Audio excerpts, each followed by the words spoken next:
Where's and want the me. You can't see it. And although she may not want my help, she does need it. She will not live much longer if she continues by herself, alone. And neither will you, going off to a strange land. I must do what I feel is right.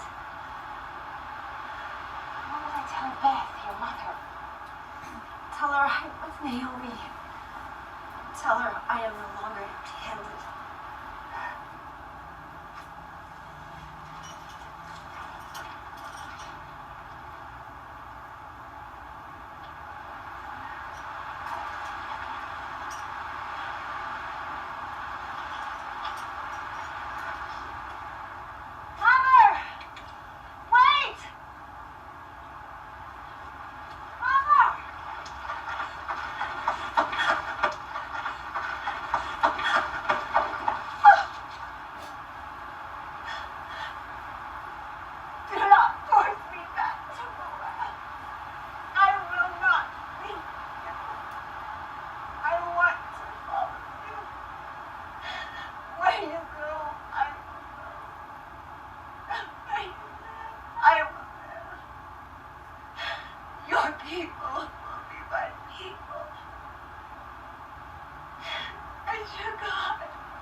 Showtime always causes problems. I know. Anyway, so now that you guys have seen, that's probably the most popular scene from the book. I kind of want to know how you guys felt about the book, about the scene, about the characters. Kind of just tell me how you feel about it, what happened. Gabe, Roma, anyone? Say that one more time. I want to know, like, what do you think of the Book of Ruth? How did you feel about it when you read it? I read And some seeing that chapters. scene. But that scene is in it, It was right? like exactly. Right, so what did you feel about it?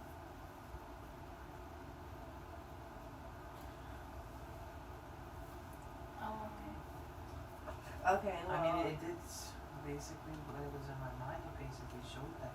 But wasn't there more? Yeah, there was more. That I said that's just like the biggest scene from, like when people think of the Book of Ruth, this is the scene that they think of. The most popular verse from that book is in the scene. That's why I shared it. Well, first of all, we gotta look at Ruth, and I mean, she's leaving everything behind just to follow Naomi, you know, and you know, she's like, how many opportunities, you know, she had an opportunity to leave, you know, and even though she's going to a strange land where obviously they're going to reject her and they're not going to like her, but she's still willing to follow Naomi. So that, you know, that shows a lot of love. And this is not even her real mother. This is, you know, her mother-in-law. And you know, the clip did a nice job of it. The acting wasn't the best, but you see what. Like, I mean, the acting was. It was cute. It was strong of her, I guess, to like say that she'll take on that new lifestyle for her. I mean, and the other sister, she wasn't bad, but at the same time, you have to consider, you know, she has a point. Okay. So before we really get into the characters and the rest of the story, I kind of want to give you guys a little background. We don't know who wrote the book. We don't know what time it was written, but we do know that the story takes place during the time of Judges, and it's a difficult time for Israel because they know that the famine was a consequence of their disobedience. So the oppression, the anarchy, everything that they're going through, they know is because of they've been disobedient to God. It's also very important to know that at this time, the Israelites and the Moabites were enemies. So Naomi's people and Ruth's people were enemies. we read the story, the first person we meet is Naomi, who we quickly learn her husband and her children die. Her 2 sons die. She is an Israelite and she's bitter. She blames God for everything that happened to her, and she thinks that he's turned his back on her. We then meet Ruth, who is another childless widow, who is her loyal daughter-in-law, and she is a Moabite who does eventually convert.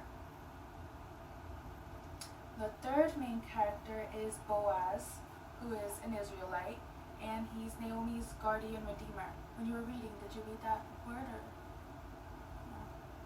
Well, me and Wilma already spoke about it, and she didn't know what it meant, but it's kind of important to know because as a close family relative, he had responsibility for the family. He had to protect them, or some example of what his duty was to, if they killed one of his family members, he had to seek revenge.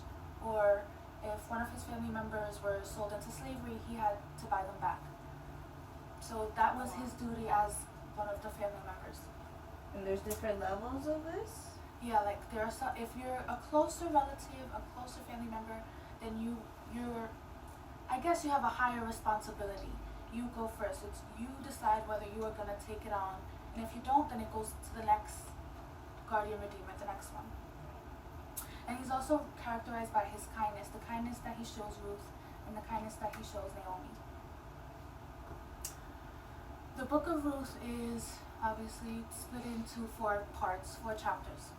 And in the first one, we quickly learn that Naomi, Orpah, and Ruth become childless widows. And this is kind of a big deal because not having husbands and not having children meant that they didn't have protection, no security. Nobody was working and doing things for them. So they kind of became one of the lowest, most disadvantaged people. Naomi, though, she finds out that in Israel, the famine has ended, the people are being provided for. So when her family dies, she decides to go back to Bethlehem. And that's when So her family died? What? Her family died? Well, her husband and her sons. That's the whole first part. Wait, Naomi? Naomi. Oh, yeah. Because it says Ruth 1, so. Ruth chapter 1, that's why. Okay. So Ruth decides to follow her, and she leaves her family, her friends, her land, and it's also a big deal because that meant she was leaving her gods behind. And at the time, it was thought that the gods had power over a specific location. So if the people of Moab were here in Moab and they worshipped these gods only had power here. Ruth leaving meant that she didn't have that power, she didn't have that God anymore. She didn't have that additional protection or, whatever they sought the gods for, she wouldn't have that anymore. But Ruth does decide to follow Naomi, and she does choose to follow the Lord. Another really important thing that happens in this chapter is Naomi expresses her bitterness towards the Lord. This is when she starts to blame him, and we have that scene where she says, "Don't call me Naomi, call me Mara." What? What does Mara mean? Bitter. And what does Naomi mean? Naomi's just a name. No, joyful or something? Let me check. It does have a Bill.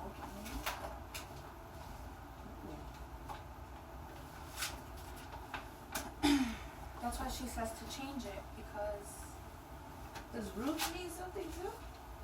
I don't know about Ruth. I just know. Hold on. Let me look for it. Don't call me.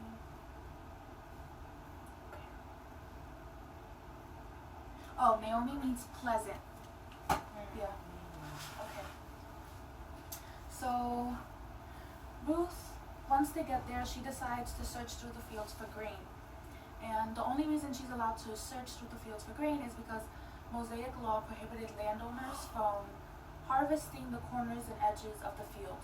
The poor were basically protected by the Mosaic law because it allowed them to go and get food from other people's lands. Jesus, what happened now? Yeah.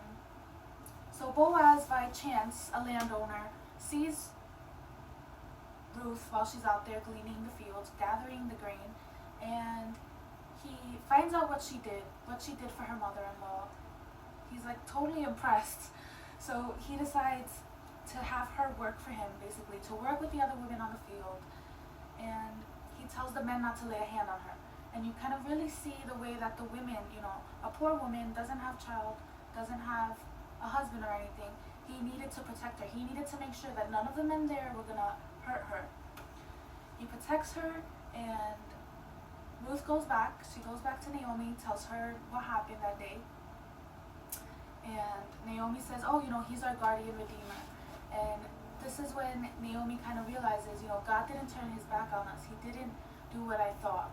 He provided for us. Even through everything that we did, even though we disobeyed, he provided through Boaz, and her attitude changes. In Ruth 3, because she knows Ruth is still relatively young, she can hopefully still have children, She promises to find a home for her. So she tells Ruth to wash, put on your best clothing, go to where Boaz is when he's asleep, uncover his feet, and lie down next to him.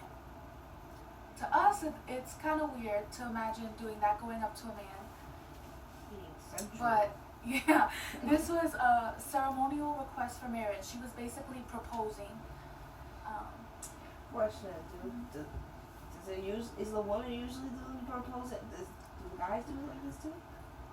Back then, some marriages, of course, would be arranged or whatever. But because of the situation, because she is the one who's the widow, and she doesn't really have anyone else who can really give her way, this is what she did in order to show, I want to be your wife. Ruth listens, and Boaz accepts her request, and it's another kind of big deal because she chooses him instead of another younger man. There's a ton of Israelites, but she chose him. And he says, you have a closer relative, you have a closer guardian redeemer. If he doesn't want to marry you, he doesn't want to take Naomi's land, then I'll do it. In Ruth 4, Boaz goes to the town gate. He meets with the elders and the other guardian redeemer, and the man chooses not to marry her. He doesn't want the responsibility of marrying the Moabite and taking Naomi's land. So they get married and they have a child. And this is where we kind of see why everything happened, what really went on. All of this, the tragedy happened. They ended up coming back. She had to marry Boaz. It was all because Ruth had to give birth to Abed. And Abed is David's grandfather, King David. David and Goliath, the story, King David. So, yeah. He is David's grandfather. And they kind of become a part of Jesus' genealogy, basically. They become a part of this big story through everything that happened to them. Now, I don't... So Naomi's David's great grandmother. Mm-hmm. So her whole destiny was just this. Yeah.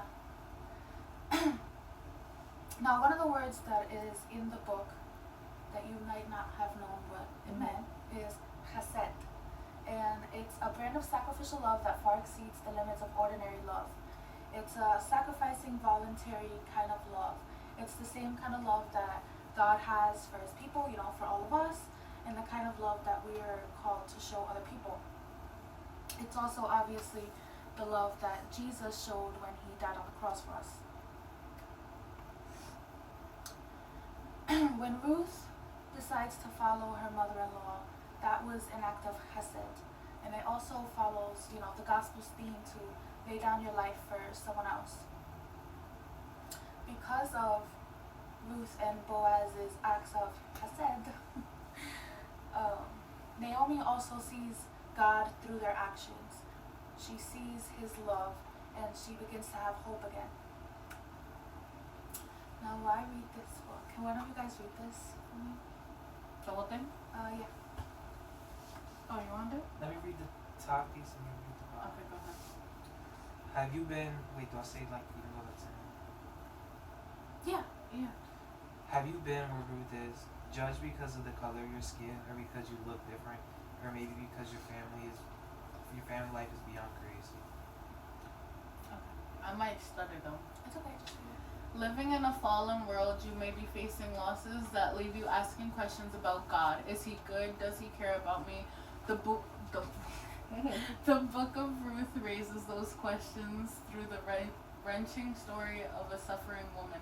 Naomi, like Job, was a follower of God who endured a barrage of tragedies that left her looking at God from rock bottom.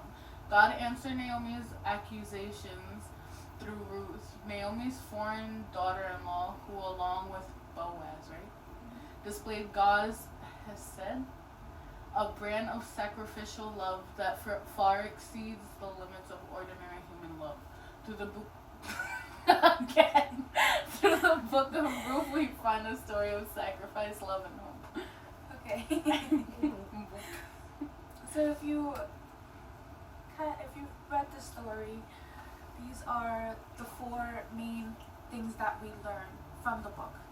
The principles, the lessons that we get from the book. The first one is that God works through our tragedies. He worked through Naomi and Ruth losing their family. He worked through that. He had a plan in mind. He knew exactly what they were going to do, what was going to happen in the end. And of course, we learned that there is a happy ending, even through all of that. We also learned that loyalty involves sacrifice. In order for Ruth to be loyal to her family, to be loyal to her mother-in-law, she had to make sacrifices. She had to leave her friends and her family. She had to go somewhere where she would be seen as the enemy, She wasn't really welcome there. And she had to live as poor people do. She had to glean the fields, I'm sure her husbands before were doing all of these other things, but she had to live as poor people do just to remain loyal to her mother-in-law. We also learned that the Lord's hesed is demonstrated through our charitable giving. So when we give, when we volunteer our time, when we do things for others, God's love is shown through our action. Just like with Boaz, Naomi was able to see God's love through the things that what Ruth did, and Boaz helping the women, getting married to Ruth, and okay. Yeah. And then the last thing, you can really kind of miss it because obviously Jesus isn't mentioned in the story. This is an Old Testament book, but we realize that we do have our own guardian redeemer. We have ours, who is Jesus, and through a relationship with him, we find love, security, purpose, and forgiveness. Okay, so now we have like a little small activity for you guys to do, okay? We can't split up into 3 groups because I have less people than I thought I was gonna have, but I guess the guys can work together, and then you 2 can work together. And I kind of want you guys to apply these things to your life, like these lessons. The things that you learned from the book of Ruth, how can you apply it to your life? How will you react to these truths? Okay? Okay. You think you can do that? You can write a list. You can, It doesn't have to be like a long thing. Well, I want you guys to really think about it. Work together. Talk about these things. Okay. Or you can do like a short skit if you guys like to act. No. It doesn't have to be anything serious. It doesn't have to be like something long. Just I want you guys to think You about want feedback? how you guys can apply this to your life. Knowing this, what does this mean for you now? You get it? Yeah. Okay. I have some paper. What about So how are we doing this? We can work just something. Well, he has to go over here so I can. Yeah, we can't just work all together. Yeah. Or does it have to be No, groups? separate. I mean, We could all. there's 4 different things, and I really want you Okay. guys to. Okay. Okay. Okay. Here. Why don't we just work You next too. to? Because I don't know. Okay, Oh come my here, God. come here, come Okay, here. you guys can work together. Alright, so we're cool. And then Hi, tell me I'm after But this, her name tell me- is Wilma. I'm sorry. Yeah, that's Eliel. Okay, hi. Okay, hi. Okay, so I guess you. So Sorry, basically, you like- guys. Hold on, I didn't say. Oh, You didn't say who we got yet? Yeah. Are there any ones in particular that any of you want? Boaz. Loyalty. I want loyalty. Okay, you good. So loyalty, and you guys want the first one too then? Yeah. Oh, Okay, yeah, and then what? you two could get the bottom two. I thought we were getting what is characters. it? Yeah, me